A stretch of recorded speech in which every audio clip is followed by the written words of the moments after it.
It's been 20 years since I've lost my leg. And when I look back on 20 years, sometimes it seems like it was yesterday. Other times I feel all those years, but the opportunities that I've had, the people I have met, the things that I've been able to do, the finish lines I have crossed, the experiences, I don't think I ever would have had those had I had both of my legs. Welcome to Engage Presents. I'm Engage co-founder and president Jake Olson. In this interview series, I ask Engage talent the most common questions we hear from event planners to help you get to know them and their stories in 15 minutes or less. Thanks for listening. Welcome to another episode of Engage Presents. I'm Engage president Jake Olson. I'm extremely honored to have with us today Melissa Stockwell. She's an Army veteran, a Purple Heart recipient, a four-time Paralympian, a mother. Melissa, you've been in a Modelo commercial. There's so much that you've done and accomplished, and it's inspired so many. Thank you so much for being with us today. Thank you for having me on. Yes, it's been a great journey. I'm happy to share it with you guys today. So thanks. Now, are you a beer fan? Is Modelo your beer of choice, or do you have to answer yes to that? We're gonna say I do like Modelo. Yeah, yeah. I would say I would choose wine over beer, but I do enjoy it. Yes. Yeah. There you go. I unfortunately am not a beer fan. Everyone says it's going to grow on me, but it just hasn't. But I mean, anyways, yeah. so Melissa, you are a triathlete, lot of success in that field. What is your favorite part about that race? Least part about the race? Kind of walk us through kind of how you prepare for that race. Yeah, so triathlon, so you swim, bike, and run, and you kind of do it all at the same time on the same day. Something I used to think only, crazy people did. But Yep. was given the opportunity to do a triathlon a few years after I was injured, after I lost my leg, and always up for a challenge. I swam, I biked, I ran, and I really loved the challenge of all three sports. I loved being on the same course as able-bodied athletes, crossing the same finish line, and the challenge of the different prosthetic legs I have to wear. And I fell in love with it pretty quickly. The swim started out as my favorite. I was a swimmer. I swim in the Beijing Paralympics. So after that, loving the sport of swimming, but recently the run has been one of my favorites as well. So um, I really like them all. The beauty of a triathlon is that you should be good at all three, but we all kind of have our favorites and the one that okay, just get through this one. Then there's another one. You have this big variety. I think it's just amazing. I can't even imagine doing a triathlon or choosing to do triathlon with two legs. You go ahead and say, hey, with one leg, I'm going to accomplish it. I think it's just absolutely amazing. And kind of speaking to that, walk us through April 13th, 2004. What happened and kind of how did that change your life? Yeah, that day was a day that truly changed my life. So I was deployed over to Iraq. I was in the U.S. Army, and we had been in Iraq for just about 3 weeks, so a pretty short time frame. And I was on a routine convoy, which basically meant I was with a bunch of vehicles. We were going from one point to the next, delivering various supplies, kind of all over Iraq. And that specific day, my vehicle was struck by a roadside bomb, kind of right through central Baghdad. And it, crashed the windshield in, the big boom and smoke and the smell of metal and kind of everything that comes with a roadside bomb. And a lot of chaos. And to make a long story pretty short, is that blast from the roadside bomb resulted in the loss of my left leg above the knee. I was the only one in my vehicle that was injured, which I am forever grateful for, and was rushed into a life-saving surgery in the Baghdad emergency room and eventually sent off to Walter Reed Army Medical Center, which is where I kind of learned to live my new life as someone who was missing their leg, kind of find the new normal. And learning pretty early on that I was one of the lucky ones. I still had my life. I still had three good limbs, and just learning to live my life how I still wanted to live it. That's incredible, tremendous change that you went through and a lot of courage you showed. You powerfully say you've accomplished more with one leg in life than you ever would have with two. Kind of explain what that means to you. I have, and I feel like it sounds very cliche, but I feel like cliches exist because they're true.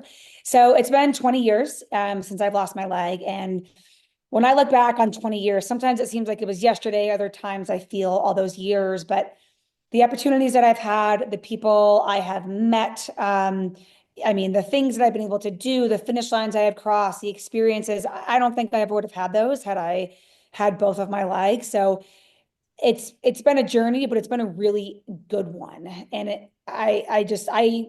wake up every day just truly happy to live the life that I do. I have an incredible family. I have two kids that, Mm. able to travel around the world and compete. And it's just I live a really great life. And a lot of that is because of what happened on April 13th. So I'd like to say it's a power of choice. And I feel like by using, that power of my own choice to kind of embrace what happened and not let it stop me and move on has kind of led me to where I am today.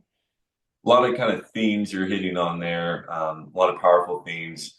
You speak to companies like Microsoft, Google, Deloitte, Jabani. I mean, you're out there telling your message, which is so incredible. Kind of give us a little sense of what you want to leave the audiences with when you're finished talking to companies like those.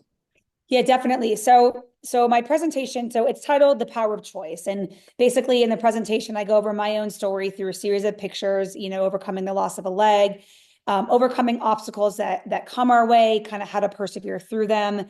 The goal when the audience leaves, let's say they leave the room, they go back to other meetings that they have that day. Maybe they go to the airport, they get on a flight, they go home, but is that they leave kind of motivated, inspired. They think about what I have talked about for that 45-minute session, and they apply it to their own lives. So it's really thinking about their own lives and how, number one, they can do more. We can all do more than we give ourselves credit for. So the realization of that and thinking about it, the choice of choosing to see the good. So often we focus on the bad parts of what's happening, but there was so much good. So focusing on the good and being thankful for that. The power of a team, and that is of teamwork.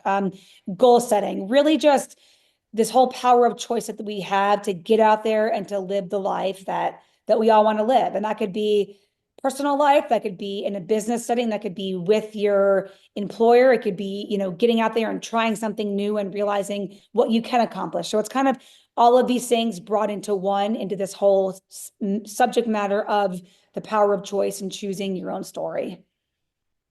That's amazing. I definitely want to hear you speak one day. Absolutely.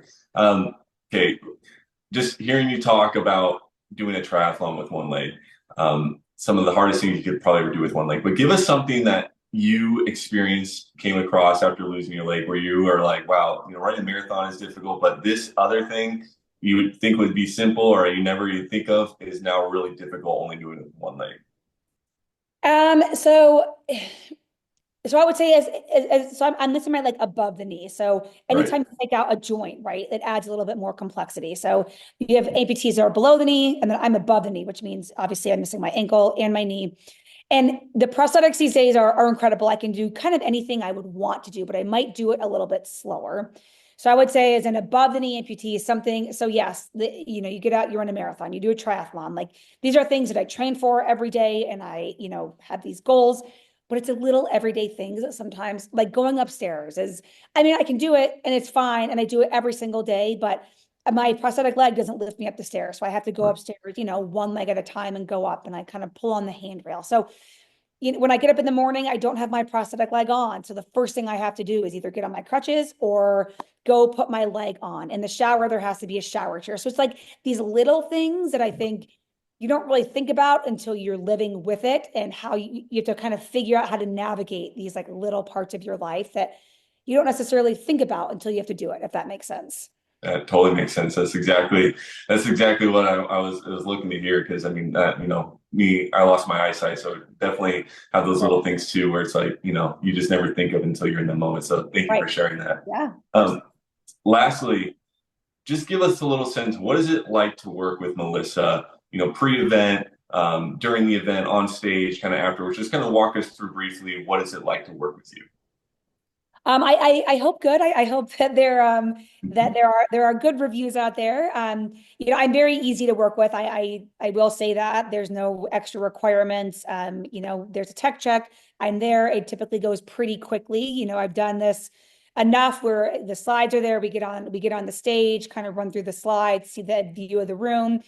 As far as the event before the event goes, we talk about anything specific that a coordinator and an event planner would want me to incorporate into a message, whether it's, teamwork, or is it goal setting, or is it just a story of motivation or inspiration. So tailoring that message to the audience. I get up there, I tell my own story. There are some jokes in there, try to get the audience laughing, try to get them engaged, and take questions after, do a meet and greet, a book signing, and then hopefully, have kind of a debrief and learn what went right, and hopefully hear that the audience enjoyed it. Awesome, Melissa. Well, we do hear good things after you speak. We always do, and we really appreciate you giving us the opportunity to help you share your story. So, thank you, Melissa. Thank you so much for your service, and fighting for what we believe in here. So, thank you for joining us today. If you want to learn more about Melissa, letsengage.com. Check out her profile and book her for your next event. Melissa, again, thank you so much for your time today. Thank you for having me. Yeah, really appreciate it. Thank you. Stay tuned for more Engage Presents.